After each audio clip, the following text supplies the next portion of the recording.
Welcome to the deep dive. Today, we're looking at something that could really change how you approach your holiday shopping this year. Hmm. We're diving into the potential ripple effects of tariffs on the toy industry and, well, what that might mean for finding those perfect gifts come Christmas. Yeah, and our exploration today really centers on an insightful article from The Economist published April 26, 2025. The title is pretty striking, How Donald Trump Might Steal Christmas. Right. It really unpacks the significant hurdles facing toy manufacturers because of these tariffs on goods imported from China. Exactly. So our mission in this deep dive is to get a clear understanding of these tariffs, how they're impacting the toy business, and what the consequences could be for us as consumers, especially during the holiday season. Yeah, makes sense. So let's begin by taking a closer look at the current landscape of the toy industry. Where do things stand right now? Well, what immediately stands out is a rather alarming perspective from Isaac Lorain. He's the CEO of MGA Entertainment. They make Bratz dolls, among others. Oh, right, MGA. And he highlights this fundamental dependency on China, even for things you wouldn't immediately think of, like doll hair. He points out there aren't American factories that can produce it. Doll hair? Seriously? Apparently so. And his concern about potentially having to sell bald dolls, I mean, that really illustrates the depth of this reliance, doesn't it? It certainly paints a vivid picture, and that's just one example, but it underscores a much larger reality, I suppose. Absolutely. The statistic cited is that a staggering 80% of toys sold in America are manufactured in China. Wow. 80%. Yeah, that gives you a real sense of the deep roots of this manufacturing base and just how significant the impact of tariffs on Chinese goods could be right across the entire industry. Okay, so let's talk specifics then. These tariffs, what are we actually looking at? The article points to levies reaching as high as 145% on goods coming from China. 145%. Yes. And, for an industry that's known for producing relatively affordable kids' items, often operating with pretty slim profit margins. Right. Toys aren't usually luxury goods. Exactly. So an increase of this magnitude, it presents a considerable challenge, to put it mildly. Absolutely. They use a really relatable example in the piece, don't they? The Care Bear. They do. It's often around, say, $15. Kind of an easy impulse buy for parents or grandparents. Yeah, seems about right. But if that price were to jump to $36 because of these tariffs, well, suddenly that becomes a much more significant purchase decision. Oh, definitely. $15 is one thing, $36 is quite another. And you have to wonder how many consumers might just, decide against it at that price point. Yeah, you really do. So this potential for substantially higher prices, it naturally leads us to consider the financial impact on the toy companies themselves. Makes sense. The U.S. toy market, it's a significant one. UBS estimates it's around $30 billion annually. $30 billion. That's a massive market. And it sounds like the impact of these tariffs is already making waves. It seems so. The article notes that Mattel, huge player. Barbie, Hot Wheels. Right. They experienced roughly a 25% drop in their share price following the tariff increase in early April. It went up to 145% the following week. A quarter of their value wiped off just like that? That's a considerable hit. It is. Interestingly, Hasbro, another leading toy manufacturer. Monopoly. Played up. Yeah, them. They also saw an initial decline in their stock price.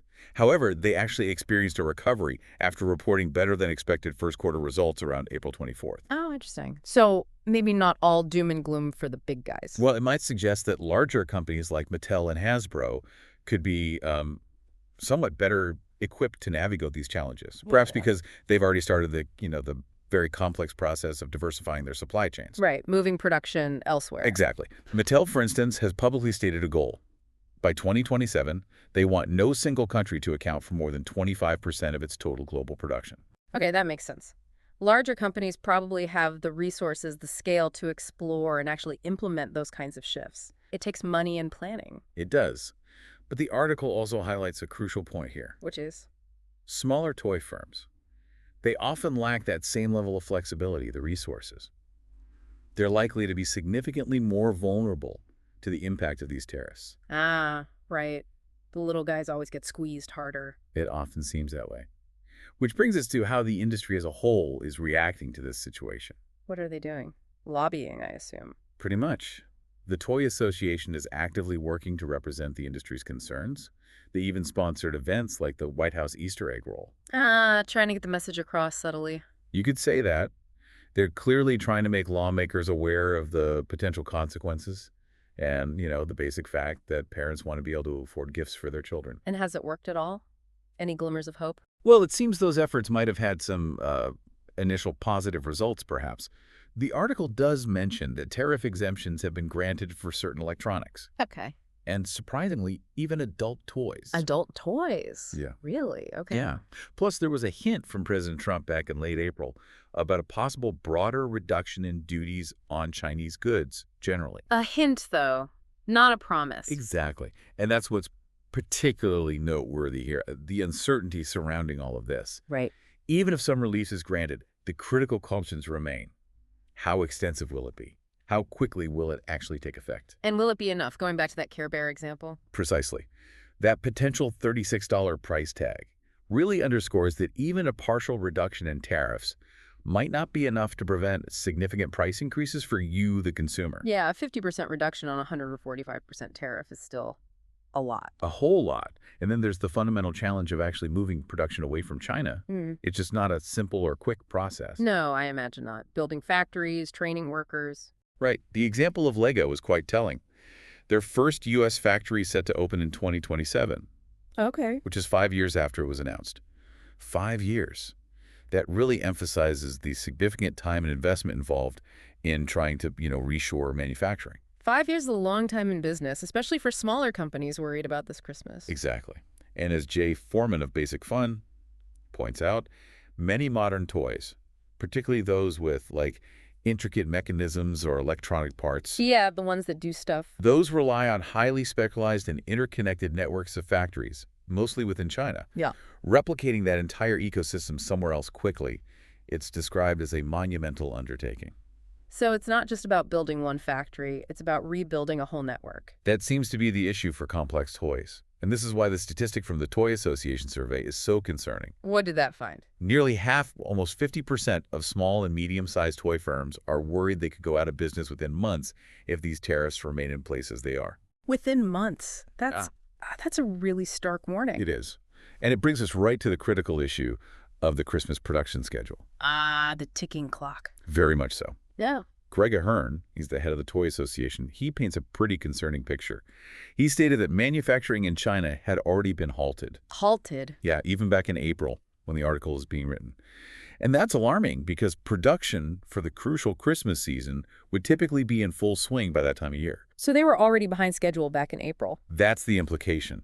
What's particularly alarming is Ahern's direct statement. He said, "Every week this goes on is a week of pig production that we're missing out on. Christmas is at risk." Wow. Christmas is at risk. That's blunt. It really underscores this rapidly shrinking window of opportunity, doesn't it? Yeah. To find some kind of resolution and avoid potential shortages or, significantly inflated prices when the holiday season actually arrives. So, okay, let's just recap what we've sort of unpacked here. These tariffs are posing a major threat to the toy industry. Definitely. Largely due to its deep-seated reliance on manufacturing in China. And this situation has the very real potential to lead to higher prices for consumers. Yep, that 36-second Care Bear scenario. And could even force some toy companies, especially the smaller ones, to close their doors. That's the fear expressed by nearly half of them. And the timing just couldn't be worse, really, with the crucial Christmas production schedule already facing significant disruptions. Right. The clock is ticking very loudly. So the central question raised by that Economist article, whether we might see a kind of President Grinch scenario impacting Christmas. It certainly feels very pertinent right now, doesn't it? It really does. The toy industry finds itself in a really difficult position, caught between these substantial tariffs and the rapidly approaching deadline of the holiday shopping season. It's a classic squeeze. It definitely gives you something to think about as we look ahead to the holidays, and it makes you wonder, doesn't it, given how interconnected our global supply chains have become. What other everyday products, things we just take for granted, might be facing similar vulnerabilities because of these kinds of international trade tensions? That's a really good point. It probably extends far beyond just the toy aisle. Lots of industries rely on these complex global networks. Yeah, it seems the implications could be much broader. Well, thanks for taking this deep dive with us today. Glad to discuss it.